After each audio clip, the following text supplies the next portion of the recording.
Welcome to our live leadership lunch and learn. Thank you so much for joining me. I'm really enjoying these because so many of you have sent me messages and let me know about you've been so vulnerable and open. And I really appreciate you sharing your stories with me about the experiences that you have as a non native speaker in an English speaking company. So that's really been a great inspiration for how I pick the topics for our lunch and learns. All right. So, for those of you who, if we have not met already, my name is Tanya Suarez, and I'm a communication coach. And I specialize with working with professionals who are non native speakers. So, my work is about helping you speak English effectively, not just fluently, because those are two different things, and to lead confidently. Because it's really hard. It's different. It's a different experience when you are in a leadership position. Not only do you have to make sure that your skills are apparent, that your executive presence is there, but you have to do it in a different language. And so that kind of training is unique because your experience is unique. All right, I'm very excited because for today's live lunch and learn, today we're going to focus on 3 storytelling tips. So, the topic of today is storytelling, specifically American English storytelling. The way that we share stories, and I don't just mean like long, what you might be thinking about with a story. A presentation is a story, a conversation is a story. The American style can be different from the culture that you're from. And that's something that's very important to understand because there are things that you might be doing without realizing that you're using the storytelling from your culture and it doesn't quite translate. And I don't mean word for word translation, I mean the message.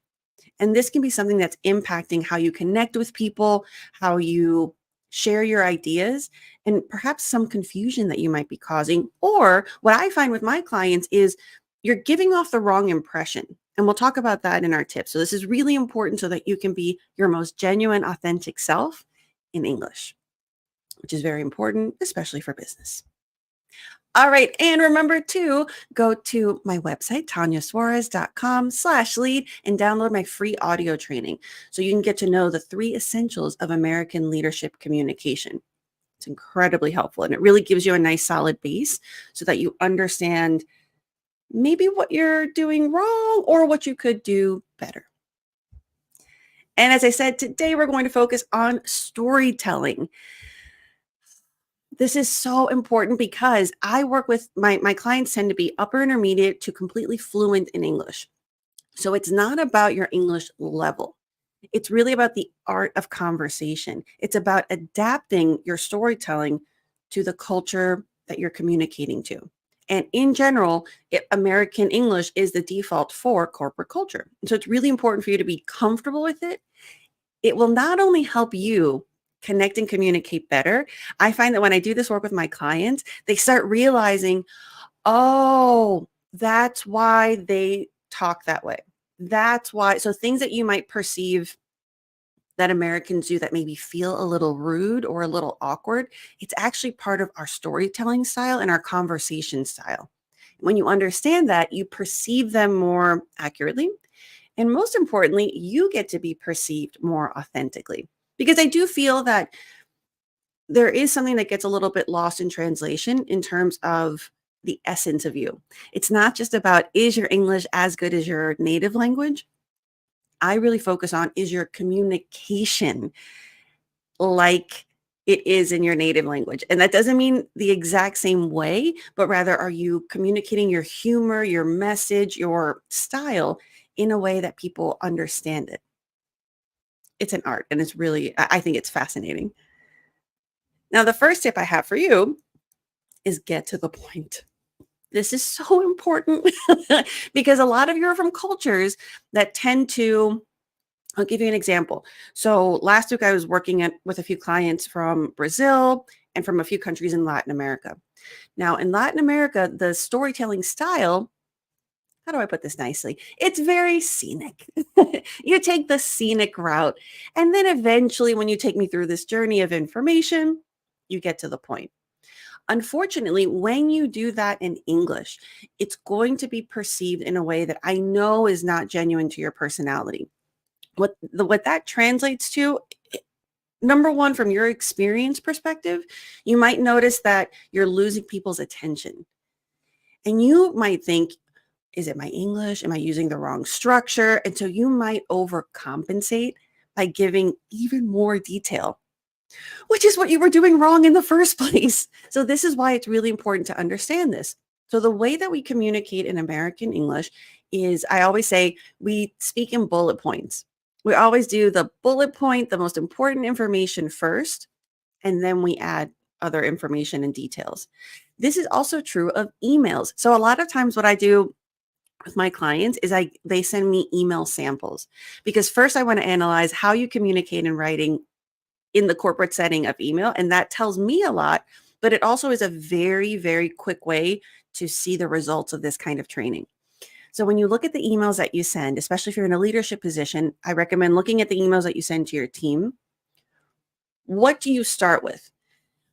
The way that the American mentality works, I like to summarize it as, if you don't scroll, if you don't click read more, for example, if it's a caption, have have you given me all of the information that I absolutely need?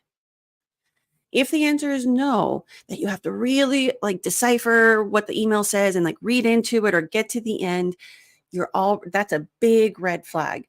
You want to start with the main point, with the action, and then with all of the details in the breakdown. This is true of verbal and nonverbal communication.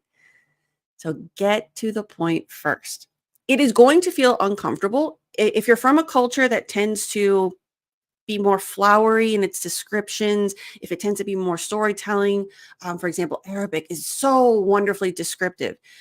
So when you translate literally that style, it's going to come across as too much. And especially in corporate America, what happens is you think you're giving more. And sometimes the combination of the language and the style, and perhaps if you have a stronger accent, and the way your body language is, if you're not fully confident in that as well, it might make other people feel like you don't quite know what you're talking about, or you're kind of beating around the bush because you're not really confident in the information. So this is where this is matter. Oh, this is so impactful, because I really want to make sure that by the time you're in the positions if you follow me, if you're my client, by the time you've gotten to these positions, I know that you're confident in your expertise, but your communication style might be hurting your reputation. So you might be perceived as someone who is insecure about the expertise, when really all you're doing is you're trying to use another language. And this is such a matter that's close to my heart. You should not be penalized for that. Your career shouldn't suffer because of that. So that's where this kind of training helps you understand those moments where you can optimize your communication skills to make sure that your expertise, your leadership, your executive presence is what it deserves to be. So get to the point. Now, we did talk about sharing details. So the details are next. Now, the caveat here, the specification is, I only want you to share details if they're needed or wanted. And this is both in presentation, like whether you're giving a presentation or in a meeting, or if you're having just a casual conversation or small talk. There's a bit of an art to this. So we'll start with the formal communication first. Let's say you're giving a presentation. A presentation is not a report.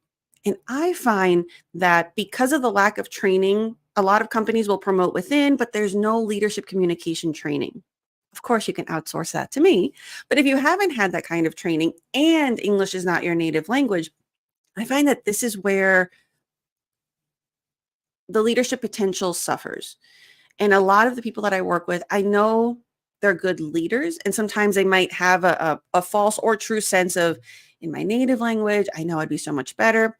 What they don't realize is, and this could be something that you're going through, just because you're a good leader in your native language doesn't mean you're naturally a good leader in English. It doesn't mean you're a bad leader, but there are certain other things to keep in mind. In addition to leadership strategies, there's also the communication strategies that are very important to supplement in your leadership training. So what I mean by share details only if needed, if you're giving a presentation, especially if you're in a leadership position, you're not there to give the full report. Email the report. If they need more details, they're going to ask for it. So you want to keep the PowerPoint, the visual, pretty minimal. Or if the PowerPoint is where you want to share the data, keep the verbal presentation. Remember, bullet points. You want to share the main idea, the main point, the action. That's what you're there for. You're not there to go into all of this detail. And remember, part of this is if that's something that you're used to from your native language and the way that you would present, let's say in Brazil, where it's a lot more detail, it's going to be perceived differently when you're presenting to Americans or in a multinational company. You think you're doing, and I understand this, and I empathize with you. You think you're doing them a service by giving them more. But as you get in higher positions, you're there to be strategic, to give them less, to give them what they absolutely need to move forward, to move the needle, if you will. Now, if it's wanted, so that's if it's needed. If it's wanted, you want to create, and this is something that I always, is so important to me when it comes to leadership. You want to create a safe environment through your executive presence. You want to make sure that you create an environment where your team, your company, your employees, they all feel comfortable speaking up respectfully, and you can set the tone of there's time and place for it. So that way, if you're in a presentation, people are confident asking you questions, they're going to feel comfortable asking you to elaborate on a point. So if they need more details on something, this is where you can also practice when you're prepping for your presentations. Make sure you create moments where instead of just saving all the questions to the end, if it's a really important presentation or multifaceted, that might not be the most effective strategy. So you might want to create moments where you verbally say, the bullet point, the main idea, and then create an opportunity for if someone needs to ask for more information, and that way you're ready if they need it. And if not, then you're able to move forward. And so the way I think of it as is if your presentation could have been an email, if you just sent the PowerPoint or sent the report and that's enough, there shouldn't be a meeting. So you want to keep that in mind because that helps you really analyze the information and say, okay, what about my being there, about my speaking, about my expertise is worth this taking up valuable time? And a lot of times that really helps you process the information and present it in a way where you really add value. And I find that so many companies just inundate their employees and their managers and directors with meeting after meeting after meeting. That's really valuable time. So I really like to be I treat that as precious time. And if you're not there to add value, I always say question your leadership.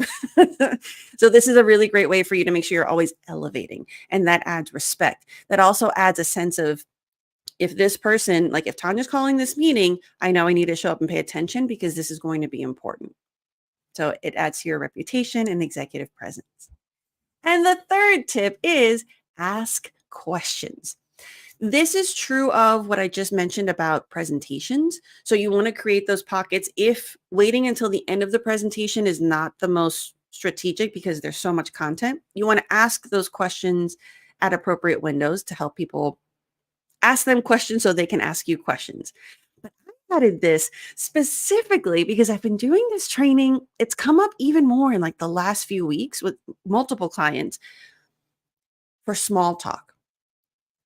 And if I say small talk and your instinct is to get defensive or go, ugh, some of you really love it, some of you really hate it, that's okay.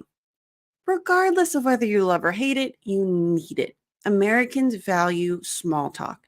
And I know it can feel kind of robotic or formulaic because we always talk about the same stuff at first.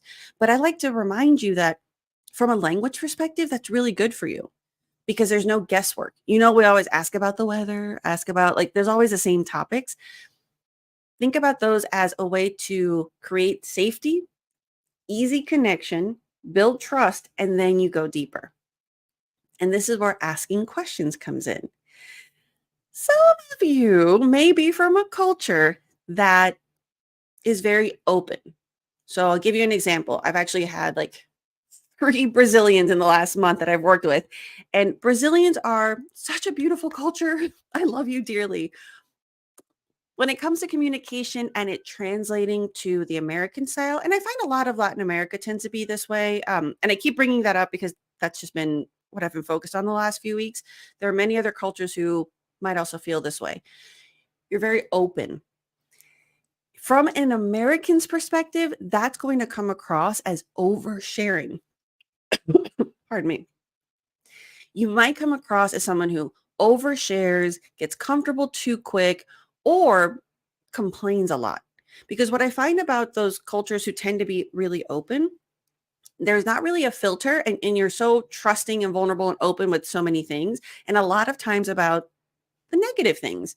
Because as Americans, you know how we are by now. How are you? Good. How's life? Great. How was your vacation? Awesome.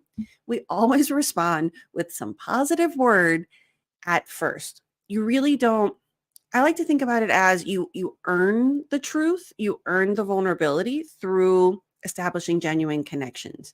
Whereas in other cultures, you just share. And so if someone asks you, how was your vacation? And you're going on and on about like, oh yeah, I was so excited, but then the weather was awful and my kids were crazy and da da da da da da da. That's going to be very overwhelming. It's going to be perceived as negative, and really all you were doing is being yourself. But it's about finding how to be yourself in a way that is perceived accurately in a different culture. So the way that a little thing that you can do is remember bullet points. We just share little information. Typically, you want to answer superficially. And then as the conversation goes on, remember sharing details. I'm going to go back. You share details if needed or wanted. But the question I get with my clients when I'm working with them is, well, how do I know if they want it? It's because you have to make moments of questions. The way that Americans have small talk and more intimate conversation, I like to think about it like tennis. It has to go back and forth. Whereas in some other cultures, it's about give, give, give, give. And the way you might be thinking of it is if they have something to say, they'll interrupt me. But Americans don't do that. And I find that a lot of other cultures, if you come with that expectation, you're just it's going to sound like what we call verbal diarrhea. You're just speaking, speaking, speaking. You're fine. And you're like, wow, this person's great. They listen to me. But in their mind, they're like, does this person ever shut up? Does this person care about me? Because that's where I find the most important miscommunication happens. You think you're being open. You think they'll share if they have something to share. They're waiting for you to ask a question. And if you don't, it's going to be perceived like that person only talks about themselves and they never ask about me. This is where my heart breaks for you, because I know when I'm working with my clients, they're so smart and they're so great at their work. And on a personal level, they have such big hearts. I find I attract a certain kind of personality, and it is just, I think they're beautiful humans, but it doesn't connect in English. And that breaks my heart because I know that you deserve to have those genuine connections. So this is one of the ways where you can be more yourself in a way that is conducive to making connections. I want you to ask questions. So what this looks like is instead of telling your whole story, you're going to give a bullet point. So for example, how was your vacation? Instead of giving them a 20-minute lecture, you're going to give something simple. For example, it was really beautiful. That was my first time at the Amalfi Coast. The waters were so blue. What about you? Have you been to Italy or the Amalfi Coast? Then they're going to answer. And based on their answer, you'll see if they want more details or if they change the subject or if they're busy and need to walk away. So it's not about, I don't want you to think whatever their answer is rude, but it's the indicator of how to move forward with your story. So if the person has time and they're really interested, they might say like, oh yeah, I went there last year, but tell me about you. Like, what were some of the things that you did? So when they give it back to you, that means they want more details. If they say something like, no, I've never been there, but hopefully one day. Anyway, I got to go. I have a meeting. It doesn't mean they don't want to hear about it. It just means that in that setting, whether you're maybe walking around the building or you were running into each other somewhere, they have to go. So don't take it personally in that they don't want to know more about your story. It's just the situation didn't lend itself. If they want to know more, they'll bring it back up later. Maybe you'll run into them again. Maybe you go to a happy hour with your colleagues and they're like, "Oh, I remember you mentioned you went to Italy, so tell me more about it." So this is where asking questions, it keeps you from monopolizing the conversation. It helps you communicate in a way that is more natural, so the back and forth, and it allows you to understand when more details are needed and wanted. Now, by understanding this, now you know, and now you're able to observe conversations, whether it's in movies or shows, maybe listen when other people are talking around you, and you'll start seeing the pattern. And when you understand the pattern, when you understand our communication style, it's really cool. It's cool because you're like, oh, it's not that they're being rude. It's not that they're just saying like, great, bye. You start realizing that that's how we communicate. And then you start noticing when people go deeper. And again, it's also about creating a safe space. If you're constantly monopolizing the conversation with just your monologue about your life, you're not creating a safe space in that they don't feel valued. And you might think, I really want to know more about this person, but they never share. It's because you never asked any questions. So now this is something where you get to really analyze. If getting to know people is something that's important to your personality, this is a way that you can study this further, you can practice this more, and it's going to help you feel more comfortable so you can get to know them in a way that's respectful. Because there are other issues at play as well. For some cultures, and this is maybe I'll do another lunch and learn about this. The kind of questions you can ask in Americans with Americans, you don't want to ask super personal questions. So always keep it at things that are what's appropriate for us. For example, we never ask questions about salary, about religion, about politics when those things come up. So my rule of thumb for you and for myself as well, if they bring up a topic, then that means it's a safe conversation to ask about or a safe topic. For example, another thing, I never ask about people's children or family. I let them bring it up. If somebody says, oh yeah, like my kids were crazy this weekend, or I took my kids to Disney World, then I know like, okay, that's a safe question. Oh, you have kids. How many kids do you have? If they mention like, oh, my husband and I celebrated our anniversary, then I know asking about their partner is appropriate. And I say this because not only is it an American norm, but I also believe in adding a layer of sensitivity and of care. So if you ask about someone's children before they're ready to talk about it, you don't know. Fertility is such a journey and can be a very painful journey for some people. And I don't want to trigger that. When it comes to asking, like, oh, are you married? Let them tell you first. Don't ask. And again, there are a lot of sensitivities there. That this is very important to me because you never know. Being part of the LGBTQ community, I've always been very sensitive about people asking because you never know if it's a safe space to share that. So that's why I always make sure let the other person set the standard for sensitive topics. And on your end, keep it things that are about interests, about work. You can do superficial stuff like the weather. Travel is a great one. So things that are still true to you, but don't go too personal too quick. Okay. Thank you so much. So I want you to really use those 3 tips to elevate your communication, to really understand the importance of storytelling, because storytelling is everywhere. It's from the smallest conversation you have with someone in the hallway to the small talk that you have with a client before a meeting. That's a very valuable time. It might feel kind of like a throwaway moment, but it's not. That helps you seal the deal from making connections and new friendships in a new company or a new country. These are all things that are going to elevate your leadership as well as your life. And speaking of leadership, if you're interested in one-on-one coaching, I have an amazing leadership communication program. And this will really, what I mentioned before, as a non-native speaker, your training is going to be a little bit different. Your situation is unique. Your training should be unique. So this is an opportunity to get the leadership skills that you need with the communication skills that you deserve. You deserve to feel good when you speak English. All right. And remember to get the 3 essentials of American leadership communication audio training. I'm so excited. Thank you so much for joining me for today's Lunch and Learn. Keep sending me messages about who you are, where you work, what your experiences are, and how I can best help you. I'm here for you. Thank you so much again, and I'll see you next time.